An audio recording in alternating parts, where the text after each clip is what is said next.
An academy இந்தியாவோட number one academy. Every Wednesday வந்து பார்த்தீங்கன்னா நியூ பேஜ் ஸ்டார்ட் பண்ணாங்க. நியூ இயரில் ஸ்பெஷல் ஆஃபர் கொடுத்துருக்காங்க. லிங்க்கு கீழே இருக்குது. மறக்காமல் ரெஃபரல் கோடு காமராஜர் KAMARAJAR இந்த கோடை யூஸ் பண்ணி ஜாயின் பண்ணிக்கோங்க. இவங்க வந்து என்ன கம்ப்யூட்டர் சிலபஸ் முடிச்சு கொடுக்குறாங்க, அன்லிமிடெட் ப்ராக்டிஸ் டெஸ்ட் சீரிஸ் கொடுக்குறாங்களே, அன்லிமிடெட் PDF நோட்ஸ் கொடுக்குறாங்க, ரெகுலராக வந்து டவுட் கிளியரிங் செஷன்ஸ் கொடுக்குறாங்க. யூஸ் பண்ணிக்கோங்க. அதேமாதிரி வந்து இந்த நியூ இயருக்கு ஒரு ஆஃபர் கொடுத்துருக்காங்கன்னா 1ஆந்தேதிலேருந்து 3ஆந்தேதிக்குள்ளே இவ்வளோ நாள் பார்த்தீங்கன்னா எப்பவுமே வந்து 10% டிஸ்கவுண்ட் கொடுப்பாங்க. இப்போ போல் ரெஃபரல் கோடு காமராஜர் யூஸ் பண்ணுவீங்க இல்லையா, KAMARAJR. பட் இந்த டைம் வந்து பார்த்தீங்கன்னா இந்த ஜனவரி 1, 2, 3 இதுக்குள்ளே ஜாயின் பண்ணால் உங்களுக்கு 22% டிஸ்கவுண்ட். அதாவது வந்துன்னா நீங்கள் ஐடியில் ஒர்க் பண்ணுவீங்க, ப்ரைவேட்டில் ஒர்க் பண்ணுவீங்க, பார்ட் டைமாக ஒர்க் பண்ணுவீங்க. ஸோ எப்படி படித்தாலுமே சரி உங்களுக்கு வந்து பார்த்தீங்கன்னா கண்டிப்பாக ஒரு கைடன்ஸ் வரும். அதுக்கு இவங்க வந்து சூப்பராக கொடுத்துருக்காங்க. 5ஆந்தேதி வந்து பார்த்தீங்கன்னா 45 டேஸ் வந்து பிளான் கொடுத்துருக்காங்க. கிராஷ் கோர்ஸ் குரூப் 1 மெயின்ஸ் சரிங்களா. ஸோ மார்ச் மாதம் எக்ஸாம் இல்லையா, அதுக்கு வந்து பார்த்தீங்கன்னா 45 டேஸ் பிளான் கொடுத்துருக்காங்க. கீழே லிங்க் இருக்குது சரிங்களா. ப்ளே ஸ்டோர் போய்ட்டு an academy learning app develop பண்ணுங்கள். சர்ச்சில் வந்து ஸ்டேட் PSCன்னு கொடுத்துட்டு மொபைல் நம்பர் கொடுத்து ரிஜிஸ்டர் பண்ணி கொடுத்து உள்ளே போயிட்டு ஃப்ரீ வீடியோஸ் அன்லாக் பண்ணால் ரெஃபரல் கோடு காமராஜர்னு போட்டால் ஓப்பன் ஆகிடும். அது ஃப்ரீ வீடியோ பாருங்கள், கண்டிப்பாக உங்களுக்கு பிடிக்கும். ஒலின்னு சொல்லிட்டு complete course and group 2 2E preliminary batch 6 சரிங்களா. இது வந்து பார்த்தீங்கன்னா 8 மாதத்துக்கான பேட்ச். 5ஆந்தேதி ஜனவரி. இது வந்து பார்த்தீங்கன்னா உங்களோட ஃபீஸ் ஸ்ட்ரக்சரை நீங்கள் கணக்கு பண்ணிங்கன்னா ஒரு நாளைக்கு 10 ரூபா, அதாவது வந்து ஒரு டீ குடிக்கிறீங்களா அந்த செலவு தான் கணக்கு வரும் சரிங்களா. அதே மாதிரி 12 மாதம் பேட்ச். எதுக்கு அப்படின்னா group and preliminary and mains பேட்ச்னா ஜூன் மாதம் டேட் சொல்லியிருக்காங்க, ஆகஸ்ட் மாதம் எக்ஸாம் வரப்போகுது. அதுக்கான பிளான் தான் இது. அறிவுன்ற பேட்ச் யூஸ் பண்ணிக்கோங்க சரிங்களா. டெஸ்ட் சீரியஸ் கொடுக்குறாங்க, ஃப்ரீ டெஸ்ட் சீரியஸ் நிறைய கொடுக்குறாங்க. Subject test series, school book wise test series, language wise test series சரிங்களா. ஸோ அப்புறம் வந்து பார்த்திங்கன்னா 6th to 10th test serious எல்லாமே கொடுக்குறாங்க. யூஸ் பண்ணிக்கோங்க சரிங்களா. வணக்கம் நண்பர்களே. இன்றைக்கி நான் இந்த வீடியோ மெசேஜ் என்ன பார்க்க போகிறோம் அப்படின்னா 6th-லேருந்து 10th வரைக்கும் இருக்குது சமூக அறிவியல் சோசியல் சயின்ஸ். மொத்தம் எத்தனை லெசன்ஸ் இருக்குது அப்படின்னா 122 லெசன் இருக்குது. அதுக்கான ஸ்டடி பிளானு ஒரு 60 நாளில் முடிக்கிற மாதிரி பார்க்குறோம். இதில் வந்து எதுக்கு நம்ம முக்கியத்துவம் அதிகமாக கொடுக்கணும், எதுக்கு முக்கியத்துவம் அதிகமாக கொடுக்கக்கூடாது அப்படின்றத பற்றி தான் பார்க்க போகிறோம். ப்ரியாரிட்டி வைஸ் பார்க்க போகிறோம். அதனால் ஸ்கிப் பண்ணாமல் ஃபுல்லாக பாருங்கள். ஐடியா இப்போ வீடியோ முடிஞ்சதுக்கப்புறம் ஐடியா பிடிச்சிருந்துச்சி அப்படின்னா மறக்காமல் ஒரு லைக் பண்ணிவிட்டு ஸோ உங்களுக்கு தோன்றதை கமெண்ட் பண்ணுங்கள் சரிங்களா. ஸோ அப்போ தான் வந்து மேலும் மேலும் எங்களுக்கு வீடியோ போட ஒரு ஸ்டடி பிளான் கொடுக்க ஒரு மோட்டிவேஷனாக இருக்கும் சரிங்களா.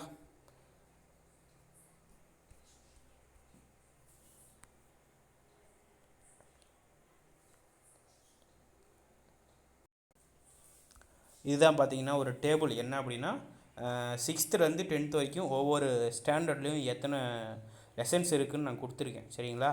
6th அதாவது வந்து 6லேருந்து 10 வரைக்கும் எக்கனாமிக்ஸு மொத்தம் ஒரு 15 லெசன் இருக்குது சரிங்களா.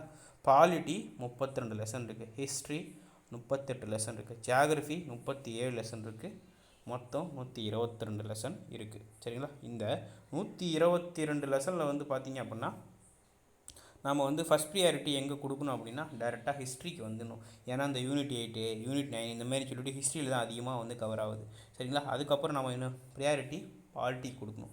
இந்த 38 லெசனு இந்த 32 லெசன் இதுக்கு தான் வந்து அதிகமான ப்ரையாரிட்டி கொடுக்கணும்.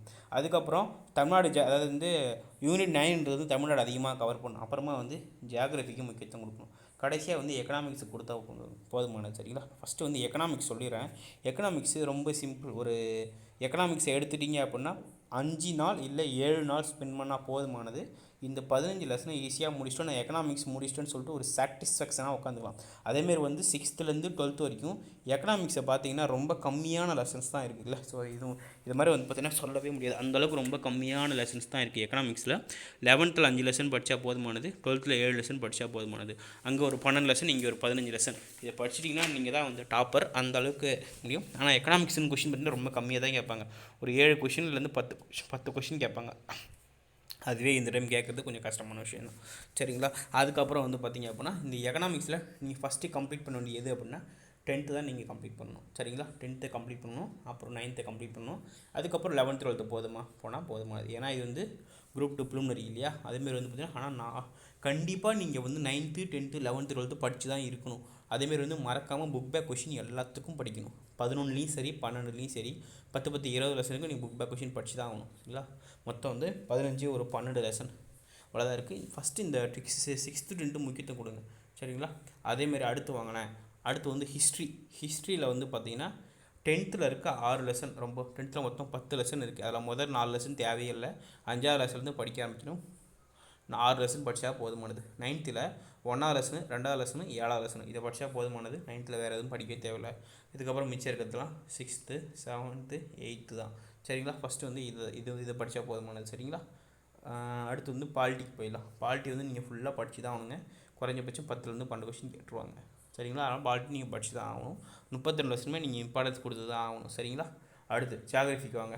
ஜியாகிரஃபியில் 10th ஜியாகிரஃபி ரொம்ப முக்கியம், 6th ஜியாகிரஃபி ரொம்ப முக்கியம். இது ரெண்டு தான் நீங்கள் ஃபஸ்ட்டு படிக்கணும். அடுத்து வந்து இதில் இருக்கிறத சிலபஸ் பேஸ் பண்ணி படிங்க. 9th 7th 8th வரைக்கும் சிலபஸ் பேஸ் பண்ணி படிங்க. ஸோ அவ்வளோதான். சரிங்களா? First priority history, second priority polity, third priority geography, fourth priority economics. But economics படிக்கிறது ரொம்ப ஈஸியான விஷயம். என்ன கேட்டால் கண்டிப்பாக 5 நாளில் படித்து முடிச்சிடலாம். 5 நாள்னால் ஃபுல் டைம் 5 நாள் கிடையாது. ஒரு நாளைக்கு வந்து 2லேருந்து 3 மணி நேரம் படிச்சிங்க அப்படின்னா 5 நாள் கிட்டத்தட்ட ஒரு 20 மணி நேரம், 15 லெசன். குறைஞ்சபட்சம் ஒரு 20லேருந்து 15 மணி நேரம் ஃபிக்ஸ் பண்ணால் கூட ஒரு 24 மணி நேரம், 24 மணி நேரத்தை வந்து 7 நாளில் ஸ்ப்ளிட் பண்ணிக்கோங்களேன். அந்தமாரி படிச்சிங்கன்னா ரொம்ப சிம்பிளாக படிச்சுட்டு போயிட்டே இருக்கலாம். அதேமாரி அடுத்து பார்த்திங்க அப்படின்னா இப்போ ஹிஸ்ட்ரி எடுத்துக்கோங்களேன். ஹிஸ்ட்ரி தான் கொஞ்சம் இதுவாக இருக்கும், ஆனால் கொஞ்சம் டஃப்பாக இருந்தாலும் நல்லா படிச்சிடலாம். 38 லெசன் இருக்குது. ஒரு நாளைக்கு ஒரு லெசன் வச்சா கூட 38 லெசன் படிச்சிடலாம். ஒரு லெசன் வந்து எவ்வளோ நேரத்தில் நீங்கள் படிக்கலாம்னா குறைஞ்சபட்சம் மினிமம் 1 மணி நேரம் ஸ்டார்ட் பண்ணி 3 மணி நேரத்துக்குள்ளே நீங்கள் படித்து முடிச்சிடலாம். கணக்கு பண்ணிக்கோங்க. அப்போனா அதேமாரி தான் பாலிட்டி வந்து படிக்க இன்ட்ரெஸ்ட்டாக இருக்கும்.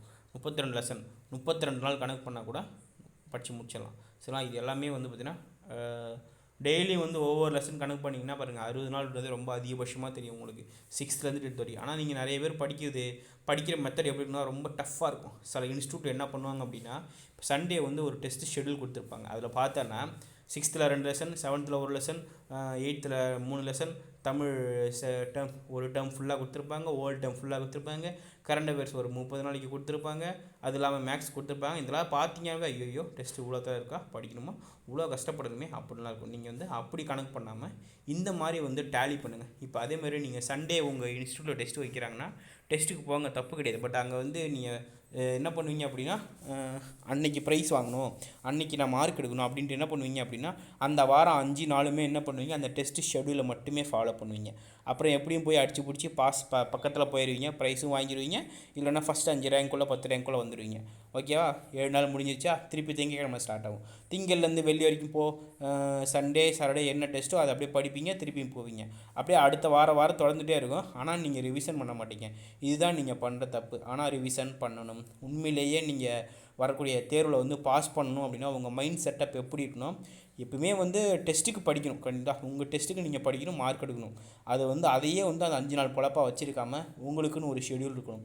தமிழா இப்போ இந்த வாரம் வந்து உங்கள் இன்ஸ்டியூட்டில் 6th ஃபஸ்ட் டேர்ம் டெஸ்ட்டு, அடுத்த வாரம் செகண்ட் டேர்ம், அடுத்த வாரம் தேர்ட் டேர்ம் முடிச்சிட்டிங்க அப்படின்னா 6th செகண்ட் டேர்ம் படிக்கும்போது 6th ஃபஸ்ட் டைம் ஒரு டைம் ரிவிஷன் பண்ண முடியும்.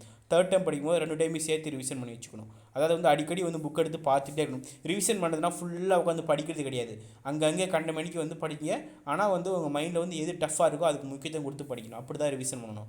அதேமாரி வந்து இன்ஸ்டியூட்டில் டெஸ்ட்டு எழுதுறீங்கன்னா அந்த கொஷின் பேப்பரை திரும்ப கொஷின் பேப்பரில் 100 கொஷின் இருக்குன்னா கண்டிப்பாக அந்த 100 கொஷின் முக்கியமான கொஷினை தான் உங்கள் இன்ஸ்டியூட்லேருந்து எடுத்திருப்பாங்க. அப்போ என்ன பண்ணுவோம், அந்த 100 கொஷினை திரும்ப ரிவிஷன் பண்ணும்போது என்ன ஆகும், உங்கள் மைண்டில் வந்து நல்லா ஸ்ட்ராங்காக போய் உட்காந்துரும். அப்புறம் அடுத்த டெஸ்ட் வைக்கும்போது அடுத்த கொஷினை படிக்கும்போது இன்னும் ஸ்ட்ராங்காக போய் உட்காரும். இந்த மாதிரி திரும்ப ரிவிஷன் பண்ணுற கொஷின் பேப்பர் ரிவிஷன் பண்ணும்போது என்ன ஆகும், அந்த 100 கொஷினாக வந்து இப்போ 6th 10th வரைக்கும் வச்சுருக்காங்கன்னா கண்டிப்பாக ஒரு 10 டெஸ்ட்டு 15 டெஸ்ட் வச்சுன்னா ஒரு 1500 கொஷின் ஆயிரும். அது போய் நல்லா மைண்டில் ஸ்ட்ராங்காக உட்காந்துரும். அப்புறம் அடுத்த டெஸ்ட் எழுதுவீங்க. இதேமாரி வந்து போன ப்ரூஃப் ஆஃபையும் வந்து படிச்சிருப்பீங்க, அதை கலெக்ட் பண்ணி ரிவிஷன் பண்ணுங்கள். இதே மாதிரி வந்து ஒரு 2 ரிவிஷன் 3 ரிவிஷன் கொடுக்கும்போது ஸ்ட்ராங்காக உக்காந்துரும். அப்போ நீங்கள் கொஷின் பேப்பரில் ஏற்கனவே தெரிஞ்ச கொஷின் தப்பு நடக்காது. திரும்ப படிக்கிறதால இன்னும் சுலபமாக போயிடும். அதே மாதிரி தான் சொல்கிறேன். எல்லாமே வந்து முடிஞ்ச வரைக்கும் ஒவ்வொரு லெசனுக்கும் தனித்தனி கொஷின் பேப்பர் கிடச்சிதுன்னா இன்னும் சூப்பராக இருக்கும். ஏன்னா நீங்கள் ரிவிஷன் பண்ணுறதுக்கு ரொம்ப வசதியாக இருக்கும். சரிங்களா? அதுதான் நான் சொல்கிறேன். இப்போ ஹிஸ்ட்ரி 38 லெசன்னா 38 கொஷின் பேப்பர் இருந்தால் ஓகே. இல்லைனா புக்கு வைஸ் கொஷின் பேப்பர் இருந்தால் திரும்ப ரிவிஷன் பண்ணிகிட்டே இருக்கிறது உங்களுக்கு ஈஸியான சக்ஸஸை கொடுக்கும். சரிங்களா? இந்த ஷெடியூலில் 6th to 10th கொடுத்துருக்கேன். நான் அடுத்த வீடியோவில் என்ன பண்ணுறேன் அப்படின்னா உங்களுக்கு 11th 12th வந்து பார்த்திங்கன்னா ஒரு இந்த மாதிரி கணக்கு பண்ணி உங்களுக்கு கொடுக்குறேன். அந்த மாதிரி படிங்க. அதேமாதிரி இப்போ ஹிஸ்ட்ரியில் ஒரு லெசன் எடுக்கிறீங்க அப்படின்னா முடிஞ்சால் நீங்களே கூட ஹிண்ட்ஸ் எடுங்க. முக்கியமானது எதில் எக்ஸாமில் கேட்பாங்க, எதுலாம் கேட்க மாட்டாங்க, அந்த மாதிரி கூட நீங்கள் ஹிண்ட்ஸ் எடுக்கலாம். அது வந்து உங்களுக்கு வந்து ரொம்ப ஹெல்ப்ஃபுல்லாக இருக்கும். சரிங்களா? மைண்டில் வச்சுக்கோங்க. ஃபஸ்ட்டு ப்ரியாரிட்டி இதில் சொல்லிட்டேன் இல்லையா, அடுத்து first priority book back, second priority backs question, third priority லெசனுக்கு உள்ளே இருக்க கொஷின். இந்த ஆர்டரில் படிங்க. அப்புறம் இன்ஸ்டியூட் டெஸ்ட் வச்சுருப்பாங்க, அந்த கொஷின் பேப்பரை திரும்ப திரும்ப ரிவிஷன் பண்ணுங்கள். சும்மா கொஷின் பேப்பரை சேர்த்து வைக்காதீங்க, அதனால் ஒரு யூஸுமே கிடையாது. சில பேர்லாம் கொஷின் பேப்பரில் கையே வைக்க மாட்டாங்க, பேனாவே வைக்க மாட்டாங்க, கிறுக்கவே மாட்டாங்க. அப்போல்லாம் அதை பாதுகாத்த நம்ம ஒன்றும் கோட்டைக்கு அனுப்ப போகிறது கிடையாது. அந்த கொஷின் பேப்பரை திரும்ப திரும்ப படிக்கிறது, அதனால் வந்து அந்த அழகாக வச்சுருக்கணும்லாம் யாரும் நினைக்க தேவையில்லை. அதில் வந்து ஹிண்ட்ஸ் எழுதுங்க, எதுனாலும் எழுதுங்க, தப்பு கிடையாது. முடிஞ்சால் 4 ஆப்ஷன் இருக்குன்னா 4 ஆப்ஷனுக்கு கொஷின் க்ரியேட் பண்ணி படிங்க, அது ரொம்ப ஹெல்ப்ஃபுல்லாக இருக்கும். சரிங்களா? அந்த மாதிரி ரிவிஷன் பண்ணுங்கள். என்னக்கிட்ட தமிழுக்கு ரொம்ப முக்கியத்துவம் கொடுக்கணும். ஒரு நாளைக்கு குறைஞ்சபட்சம் 2லேருந்து 4 மணி நேரம் தமிழ் படிக்கணும். ஆனால் இப்போ இருக்க நிறைய பேர் வந்து படிக்கிறதே 2 மணி நேரமாக தான் இருக்கும். அப்புறம் எங்கே சார் நம்ம தமிழ்லேருந்து 2லேருந்து 4 மணி நேரம் கொடுக்குறது அப்படின்னா, சார் நீங்கள் இப்போ மைண்ட்லேயே டிசைட் பண்ணிடுங்க. நீங்கள் வந்து இந்த போஸ்டிங்க்கு தான் போக போகிறீங்கன்ற இப்போவே டிசைட் பண்ணிவிட்டு நீங்கள் அது மூலயமா அதை ட்ரீம் பண்ணி எய்ம் பண்ண ஸ்டார்ட் பண்ணுங்கள். சில பேருக்கு விஏ ஒரு கனவாக இருக்கும். இப்போவே நீங்கள் கனவு டிசைட் பண்ணிக்கோங்க. நல்ல ஒரு ஷூவோ, நல்ல ஒரு செப்பலோ, ப்ளூ கலர் ஜீன்ஸ் போட்டு, நல்ல வெள்ளை சட்டை நல்லா அயன் பண்ணி முடுக்காக கஞ்சி போட்டு அது போட்டு போனால் அந்த மாதிரி உங்களை ட்ரீம் பண்ணிக்கிட்டு நம்ம ஒரு விஏஓன்ற அந்த கெத்தோட ஒரு பப்ளிக் சர்வீஸ் பண்ண போகிறோம், அந்த ஒரு மரியாதையோடு இருக்கணும். அப்படி ஆசைப்பட்டீங்க அப்படின்னா நம்ம இப்போவே மாற ஆரம்பிச்சிடும். அதுக்கு நம்ம என்ன டார்கெட் பண்ணணும், எம்மா தூரம் அதுக்கு ஓடணும், எவ்வளோ படிக்கணும், அதை தெரிஞ்சு எவ்வளோ மார்க் எடுக்கணும். 2 நாள் 3 நாள் கவுன்சிலிங் 2 நாள் போனாவே விஏஓ கிடச்சிரும்.